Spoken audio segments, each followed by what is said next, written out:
we have very exciting news to report this morning as Golf Channel's Emmy-nominated Golf Films unit is set to release its latest project, Tiger Slam, chronicling Tiger Woods' unprecedented feat of winning all 4 major championships in succession over a 10-month stretch, will premiere on Sunday, May 24th at 8 p.m. Eastern and will be presented by CDW and US Bank with limited commercial interruption. Here's a preview.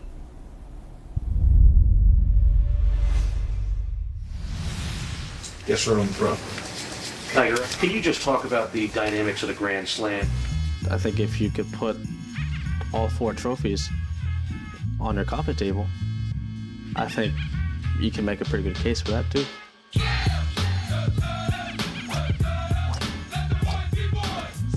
We'll never see a guy win a major championship by 15 shots again.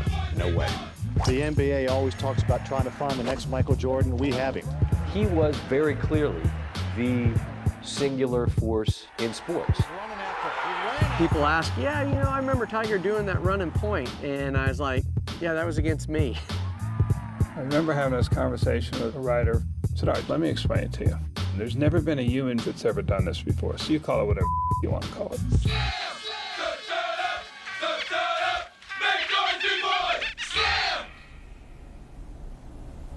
Now this is going to be a great watch. Don't miss it. Tiger Slam, May 24th at 8 p.m. Eastern Time, only on Golf. So let's bring back the crew, and starting with you, Damon Hack, as someone who has covered the game for almost 20 years, but also some of the biggest sporting events outside of golf. Just describe to us, in terms of worldwide level achievement, where does this rank in your opinion?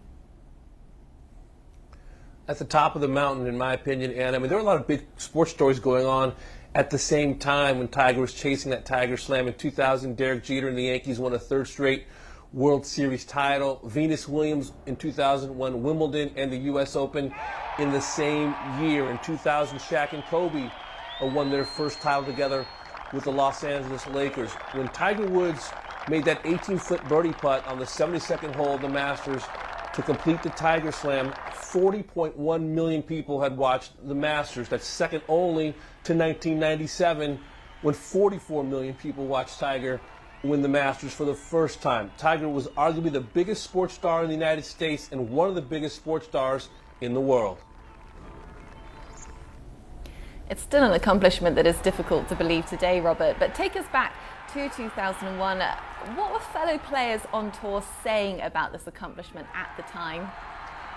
You know, by the time that we got to Augusta and Tiger held the 3 majors and the Players' Championship, frankly, we knew it was going to happen. We would have been shocked and mildly disappointed had it not happened. I think at that point we had all known that we're not playing with a human being anymore. We're playing with somebody that can do things and at the right times that no one else can do. So I would like to say it came as a shock because no one before Tiger thought the Grand Slam or even a Tiger Slam, you know, non-calendar year was going to ever happen. It just wasn't possible. The fields are too deep. The competition's too tough nowadays. And then by the time, again, he showed us, by the time he gets to the Masters, we know he's going to win. There's just no doubt about it. Paige, as much as almost every golfer on the planet admires what Tiger does, it does lead to comparison, and barely anyone out there will ever compare to Tiger's achievement. Do you think the majority of players find this kind of achievement an inspiration, or is it just quite demoralizing trying to reach for those heights? I mean, Robert's very good at being self-deprecating, but you could even hear the concession in his voice. When you see Tiger Woods' name climb the leaderboard, you know, talking to Trevor Immelman, David Duval, Colin Montgomery, all these players have talked about how there was a sense of feeling like it was over, that he had this ability to close in a way that no other player in history has been able to do. I think to some extent, though, you could say that it's motivating to the generation behind him. It may have been demoralizing to his peers, but it's most certainly motivated those younger players that were junior golfers watching him at the time, wanting to go out to be like him, to compete against him, to try to beat him. And I think you could speak to the Justin Thomas, to Jordan Spieths about that, and they would probably agree that it could be quite motivating, or it was quite motivating. No question, Paige, that you're right about that. It was motivating to this generation. But what it did to the greats of Tiger's generation, when VJ and Ernie and Davis Love were up against him, they're not used to knowing people are better than them. They're used to being the alpha dog. And now all of a sudden they know this guy, if he plays good, they can do nothing. They're helpless. So it absolutely demoralized and scared when they saw his name on the leaderboard, scared the great players of the early 2000s. Robert, almost 20 years later, we still haven't seen anyone really come close to achieving such a thing. Do you think we will ever see another player again achieve what we now call the Tiger Slam? We, me and you? I don't know. That's tough. 100% we will see someone do it, win the Grand Slam. It might not happen in our lifetimes, but it just will happen. No one thought a player would dominate the way Nicklaus did, and then along came Tiger. And don't forget, I mean, right now, Brooks Koepka's 6 of the last 7, he's had top 4s in major championships. Jordan Spieth was really, really close to winning the Grand Slam in 2015 in one season. So, yes, it will absolutely happen. Eventually, I just hope to be around to see it. Likewise, Robert. There's a lot of Tiger Woods records that I think will remain untouched.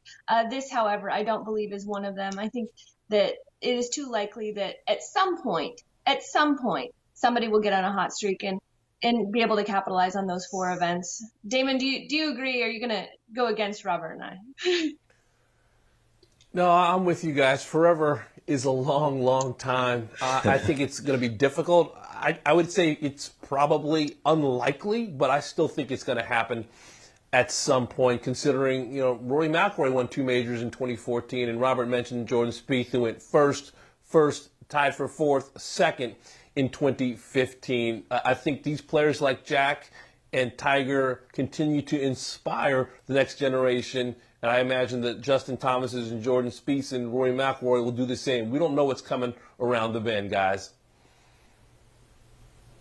Unfortunately, Robert, I think you're right. In our lifetime, it is possibly very improbable, but if I was to pick out a player who I think could achieve it, I certainly go to world number 1 right now, Rory McIlroy. If he can just get over this major championship drought that he's in right now, find the blueprint of dealing with the expectation in these kind of events in the 4 major championships, then you just get a feeling that not only is he going to win a handful, but they could just come in quick succession in a dominating Rory style. So for me, I look at Rory McIlroy for potentially achieving something just as great. Would you agree, Robert?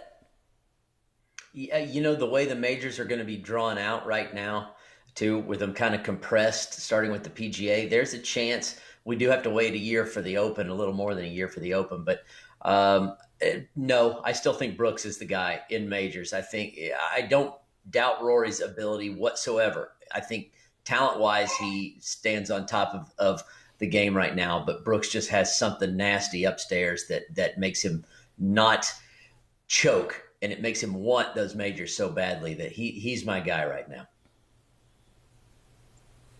Well, they say there is no rival, but Rory and Brooks both want those majors just as badly as each other. Well, don't miss it because it's going to be a brilliant film. It's May 24th at 8 p.m. for the premiere of Golf Films at Tiger Slam. Cannot wait.